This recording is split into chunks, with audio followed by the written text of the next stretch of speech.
നമസ്കാരം. കടമെടുത്ത് ഒരു സംസ്ഥാനത്തിനെ ഇങ്ങനെ കടക്കണിയിലാക്കാൻ കഴിയുന്നത് നിർഭാഗ്യകരമെന്ന് പറയാതിരിക്കാൻ കഴിയില്ലല്ലോ. പക്ഷേ ചെയ്തേ പറ്റൂ. അത്തരത്തിൽ കടമെടുത്ത് മാത്രം മുന്നോട്ട് പോകാൻ കഴിയുന്ന ഒരു സ്ഥിതിവിശേഷത്തിലേക്ക് നമ്മുടെ സംസ്ഥാനം എത്തപ്പെട്ടു എന്നുള്ളതാണ് വസ്തുത. 10,722 കോടി അത് കടമെടുക്കുവാനുള്ള അവകാശം ബോധ്യപ്പെടുത്താനായില്ല എന്നുള്ളത് തെറ്റ്. കേരളം പറയുന്ന കണക്കുകളിൽ വലിയ പൊരുത്തക്കേടുള്ളത് തെറ്റ്. കടമെടുപ്പ് കേസിലെ വിധിപ്പകർപ്പിൽ സംസ്ഥാന സർക്കാരിനെതിരെ ഇത്തരത്തിലുള്ള കാര്യങ്ങൾ വിമർശിച്ചുകൊണ്ടാണ് രൂക്ഷ വിമർശനമുയർത്തിയിരിക്കുന്നത് സുപ്രീം കോടതി. ഭരണഘടനാ ബെഞ്ചിൻ്റെ തീർപ്പുണ്ടാകുന്നതുവരെ കടമെടുക്കുന്നതിൽ കേന്ദ്ര നിബന്ധന അത് സംസ്ഥാനത്തിന് അംഗീകരിക്കേണ്ടി വരും. അതായത് കടമെടുപ്പ് പരിധിയിലെ കേന്ദ്ര മാനദണ്ഡങ്ങളെ ചോദ്യം ചെയ്തുള്ള കേരളത്തിൻ്റെ ഒരു ഹർജി ഉണ്ടായിരുന്നല്ലോ. ആ ഹർജി 5 അംഗ ഭരണഘടനാ ബെഞ്ചിന് വിട്ടിട്ടുള്ള സുപ്രീം കോടതിയുടെ ഒരു വിധി, ആ വിധി പകർപ്പിൽ സംസ്ഥാന സർക്കാരിനെതിരെയുള്ളത് രൂക്ഷമായിട്ടുള്ള വിമർശനങ്ങളാണ് എന്നുള്ളതാണ്. അധികമായി വായ്പ എടുക്കുവാനുള്ള സാഹചര്യം പ്രഥമദൃഷ്ട്യാ ബോധ്യപ്പെടുത്താൻ കേരള സർക്കാരിനായില്ല. സുപ്രീം കോടതി വിധി പകർപ്പിൽ വളരെ വ്യക്തമായി പറയുന്ന ഒന്നാമത്തെ കാര്യം. 10,722 കോടി രൂപ കടമെടുക്കുവാനുള്ള അവകാശം ബോധ്യപ്പെടുത്താൻ സംസ്ഥാനത്തിനായില്ല എന്നുള്ളത് വ്യക്തമാക്കുന്നു.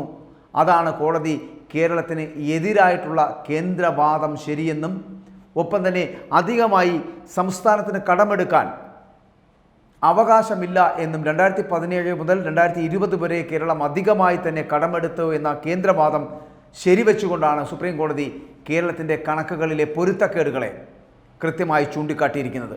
അത്തരത്തിൽ വളരെ കൃത്യമില്ലാത്ത കണക്കുകളായിരുന്നു അത്. ഭരണഘടനാ ബെഞ്ചിൻ്റെ തീർപ്പുണ്ടാകുന്നതുവരെ കടമെടുക്കുന്നതിൽ കേന്ദ്ര നിബന്ധന സംസ്ഥാനത്തിന് അംഗീകരിക്കേണ്ടി വരുമെന്നുള്ള കാര്യത്തിൽ സംശയമില്ല. കേസും കൂട്ടവുമായി ഇനി മുന്നോട്ട് പോയിട്ടും കാര്യമില്ല എന്ന് മനസ്സിലാക്കുക. കഴിഞ്ഞ മാസം ആദ്യം കേസ് പരിഗണിച്ച സുപ്രീം കോടതി കേരളത്തിന് 13,608 കോടി രൂപ കടമെടുക്കുവാൻ അനുമതി നൽകിക്കൊണ്ട് തന്നെ അന്ന് ഉത്തരവിട്ടിരുന്നു. അതിനുശേഷം ഈ സംസ്ഥാനങ്ങളുടെ വായ്പാ പരിധിയിൽപ്പെടുന്ന ആ വായ്പാ പരിധിയിൽ അനാവശ്യമായിട്ടുള്ള കൈകടത്തലിന് കേന്ദ്ര സർക്കാരിന് അവകാശമില്ല എന്ന് ചൂണ്ടിക്കാട്ടിക്കൊണ്ട് അത്തരത്തിലൊരു അവകാശമില്ലായ്മ ചൂണ്ടിക്കാട്ടിക്കൊണ്ടാണ് കേരളം സുപ്രീം കോടതിയെ സമീപിച്ചത് അത്തരത്തിലുള്ള ഹർജിയുമായിട്ട്. അതായത് ഈ കിഫ്ബി വഴിയെടുത്ത കടം അത് പൊതുകടത്തിൽ ഉൾപ്പെടുത്തിയ കേന്ദ്ര നടപടിയും കേരളം അതേസമയം തന്നെ ചോദ്യം ചെയ്തിരുന്നു. കടമെടുക്കാൻ സംസ്ഥാനങ്ങളെ അനുവദിക്കുന്ന ഭരണഘടനയുടെ 293 അനുച്ഛേദവുമായി ബന്ധപ്പെട്ടിട്ടുള്ള വിഷയമാണ് ഇത് എന്ന് ജസ്റ്റിസുമാരായിട്ടുള്ള സൂര്യകാന്തും KV വിശ്വനാഥനും എന്നിവരുൾപ്പെട്ട 2 അംഗ ബെഞ്ച് ചൂണ്ടിക്കാട്ടുകയുണ്ടായി. അതായത് കൂടുതൽ കടമെടുക്കുവാനുള്ള ഒരു ഇടക്കാല ഉത്തരവും അന്ന് തന്നെ കേരളം തേടിയിരുന്നു എന്നുള്ളതാണ്. എന്നാൽ ഈ കോടതിയുടെ ഇടപെടൽ വഴി കൂടുതൽ സഹായം കേരളത്തിന് ഇതിനകം തന്നെ കിട്ടി എന്ന് 2 അംഗ ബെഞ്ച് ചൂണ്ടിക്കാട്ടുകയുണ്ടായി. 13,600 കോടി രൂപ കേരളത്തിന് കേന്ദ്രം നൽകാൻ തയ്യാറായി എന്നുള്ളതാണ്. 5,000 കോടി കൂടി നൽകാമെന്ന വാഗ്ദാനവും കേന്ദ്ര സർക്കാർ നൽകുകയുണ്ടായി. ഈ സാഹചര്യത്തിൽ ഇടക്കാല ആശ്വാസത്തിന് ഉത്തരവിടാനാകില്ലെന്ന് കോടതി വ്യക്തമാക്കുകയാണ് ഉണ്ടാകുന്നത്. 1 വർഷം നൽകുന്ന അധിക തുക അടുത്ത വർഷം വെട്ടിക്കുറയ്ക്കാൻ അവകാശമുണ്ട് എന്ന കേന്ദ്രവാദവും കോടതി അംഗീകരിക്കുകയായിരുന്നു. അതേസമയം കടമെടുപ്പ് പരിധി എന്ന് പറയപ്പെടുന്നത് സംബന്ധിച്ച കേരളത്തിൻ്റെ കേസ് ഭരണഘടനാ ബെഞ്ചിന് വിട്ടുകൊണ്ടാണ് സുപ്രീം കോടതി വിധി. ആ വിധിയെ ചരിത്രപരമെന്നാണ് ഇപ്പോൾ മന്ത്രി KN ബാലഗോപാൽ പറഞ്ഞിരിക്കുന്നത്.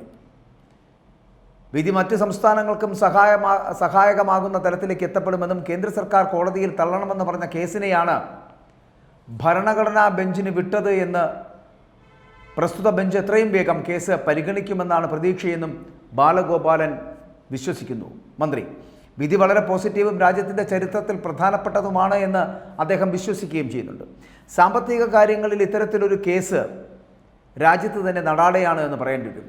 സംസ്ഥാനങ്ങളും അതായത് കേന്ദ്രവും തമ്മിലുള്ള ഒരു സാമ്പത്തിക വിഷയമുണ്ടല്ലോ, ആ സാമ്പത്തിക വിഷയങ്ങളിലൊക്കെ ഈ കേസ് നിർണായകമാകുന്ന ഒരു ഘട്ടത്തിലേക്കാണ് പോകുന്നത്. ഇതിൻ്റെ ഗൗരവം എത്രത്തോളം എന്ന് കോടതിക്ക് ഇപ്പോൾ തന്നെ ബോധ്യമായിരിക്കുന്നു എന്നുള്ളതാണ്. കേരളത്തിൻ്റെ അപേക്ഷ ഭരണഘടനാപരമായി പരിശോധിക്കേണ്ടത് എന്നാണ് കോടതി വിലയിരുത്തുന്നത് എന്നാണ് പറയുന്നത്. ഭരണഘടന അവകാശമാണ് കോടതിയിൽ കേരളം ചൂണ്ടിക്കാട്ടിയത് എന്ന് വേണമെങ്കിൽ പറയുകയും ചെയ്യാമെന്ന് KN ബാലഗോപാൽ അസന്നിഗ്ധമായി പറയുകയാണ്. പക്ഷേ KN ബാലഗോപാലിന് മനസ്സിലാകാത്ത ചിലതുകൂടി ഉണ്ട് എന്ന് പറയേണ്ടി വരും.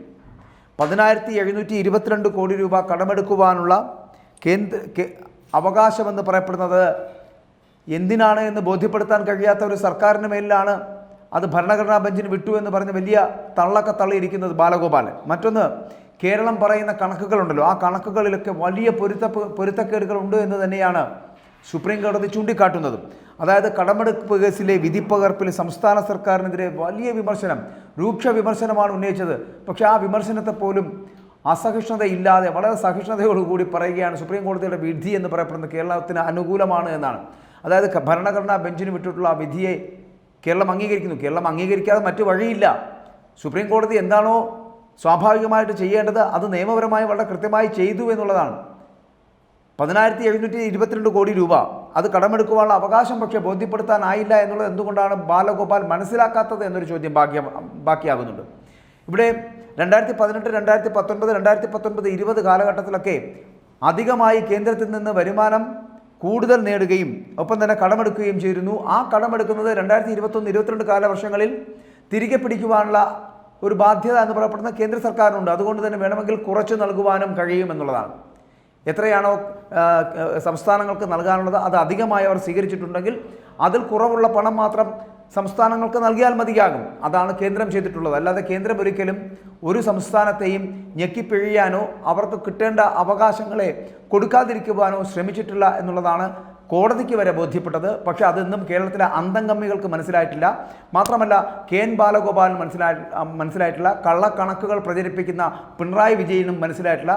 അതായത് ഈ കണക്കുകളൊക്കെ എന്താണ്, പൊരുത്തക്കേടുകളുടെ കണക്കുകളാണ് ഉള്ളത് എന്നും അത് കേരളത്തിൽ കൊണ്ടുവരുന്ന ഈ കണക്കുകളെ മുഖ്യമന്ത്രി പിണറായി വിജയൻ നൽകുന്ന കണക്കുകൾ അല്ലെങ്കിൽ ധനമന്ത്രി നൽകുന്ന കണക്കുകളൊന്നും കേരളത്തിൻ്റെ കണക്കുകളെ കേന്ദ്രത്തിന് മനസ്സിലാക്കാൻ കഴിയുന്നില്ല, അതേപോലെ തന്നെ കോടതിക്കും മനസ്സിലാക്കാൻ കഴിയുന്നില്ല എന്നുള്ളതാണ്.